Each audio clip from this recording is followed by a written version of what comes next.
FP1 and FP2 are finally done, and Singapore is officially on.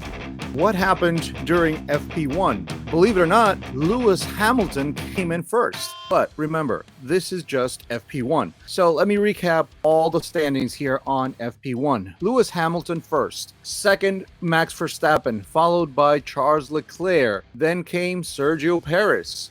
George Russell was fifth. Sixth, Carlos Sainz. Seventh was Esteban Ocon. Lance Stroll, which actually suffered a crash during the first FP. Then we had Pierre Gasly in 9. Fernando Alonso closing up the 10 first positions. Sebastian Vettel, Danny Ricciardo 12. Valtteri Bottas in 13. Kevin Magnussen was 14. Then we had Yuki Tsunoda, Alexander Albon, Zhu Guanyu 17, Mick Schumacher 18, Lando Norris, and Nicholas Latifi ending the pack.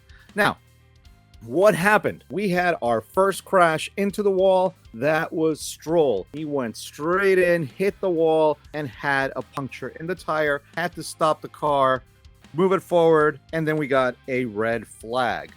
Now, during practice 2, we saw Max Verstappen came out only 2 or 3 laps. He was trying stuff. It didn't work. He was trying other stuff. It didn't work. And a lot of things were just going on with a lot of the teams. So it was quite difficult. What happened here on FP2?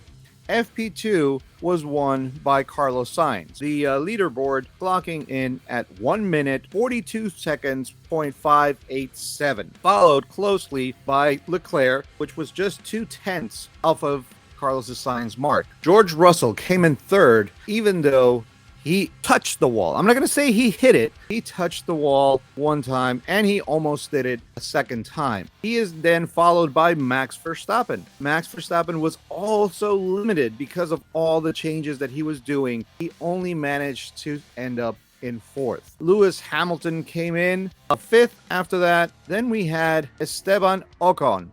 He finished 6th for Alpine, narrowly beating Alfa Romeo's Valtteri Bottas and his own teammate, Fernando Alonso, who came in 8th position. Sergio Perez was unable to get a decent lap. He had changes in the tires and was just all over the place. So he ended up in 9th. After him, we have Lance Stroll, which actually, is quite commendable because he recuperated after having incident against the wall. After him comes Lando Norris. Lando Norris, he was the quickest of the 2 McLarens, but he also had upgrades done to his car that Ricciardo didn't, because of course Ricciardo's leaving, so they decided to put the only upgrades that they had available to Lando Norris's car. He ended up in 11th. After him came Sebastian Vettel, and the first Haas to show up was Kevin Magnussen in 13. Now comes Pierre Gasly. What happened with Pierre Gasly?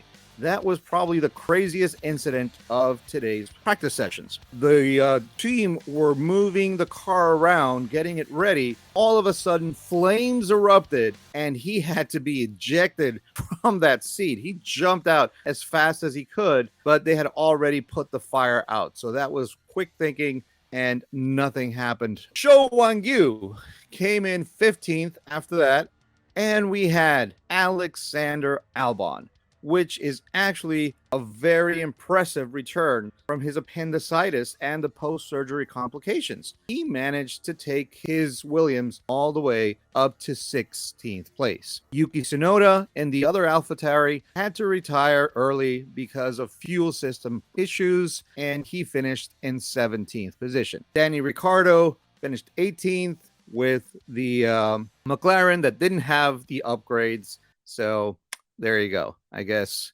Danny, better luck with your next team. Mick Schumacher and Nicholas Latifi closed out the field, which basically has 4-second gap between first and last. This is going to be a really, really interesting session tomorrow. We have FP3, and we also have qualifying. I will be streaming the qualifying and the race, so make sure you're hitting that notification bell, and also, of course,